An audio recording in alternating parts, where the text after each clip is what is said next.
Thanks for watching the Council in Brief. I'm Susan Kennedy.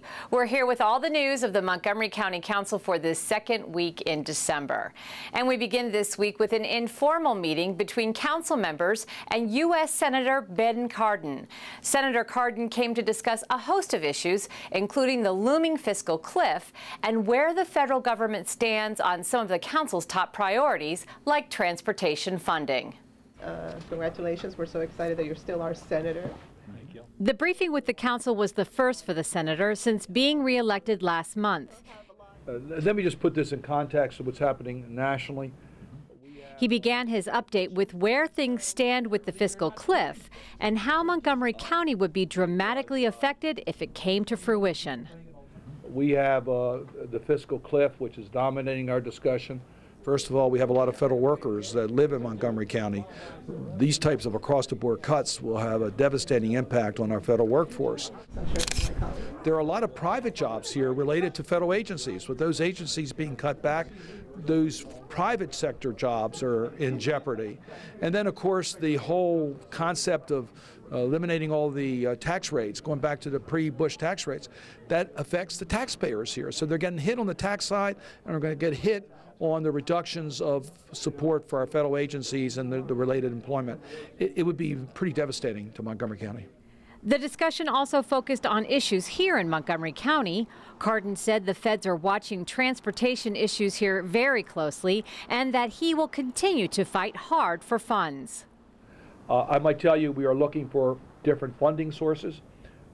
Looking long-term, the gasoline tax is not going to be adequate to fund national transportation policy programs. So we are looking for different ways to fund this, connecting it to our energy policy. We think it's the most likely way, looking for revenue flows that are beneficial not only to transportation infrastructure, but to energy independence. We are the dreamers! We are the dreamers! The mighty, mighty dreamers! The mighty, mighty dreamers!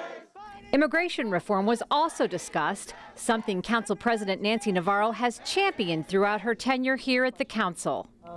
What about immigration reform? I think I'm more optimistic about immigration reform than I've been any time in the last 4 years.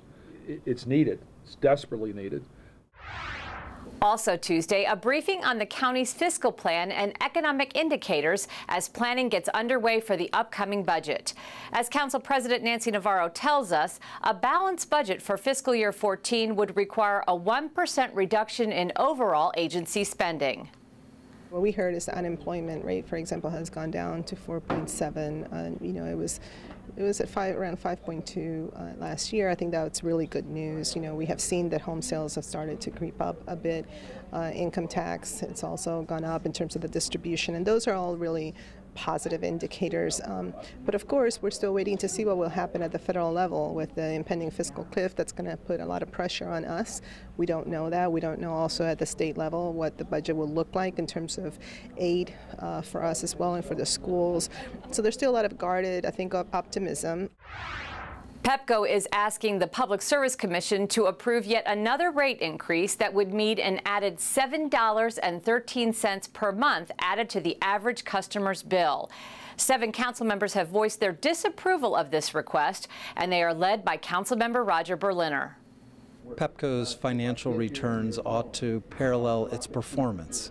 Its performance has not been acceptable. So the notion of giving Pepco an increase in its rate of return, the notion of giving Pepco an automatic tracker to recover dollars as they are spent as opposed to reviewing them and seeing that they're prudent, these are things that I think our people find not okay at this moment in time, and our county will fight this rate increase, and we will fight it hard. Well, that wraps it up for this edition of the Council in Brief. The Council now will begin its winter recess and will return to regular business after the first of the year. For County Cable Montgomery, I'm Susan Kennedy. Thanks for watching.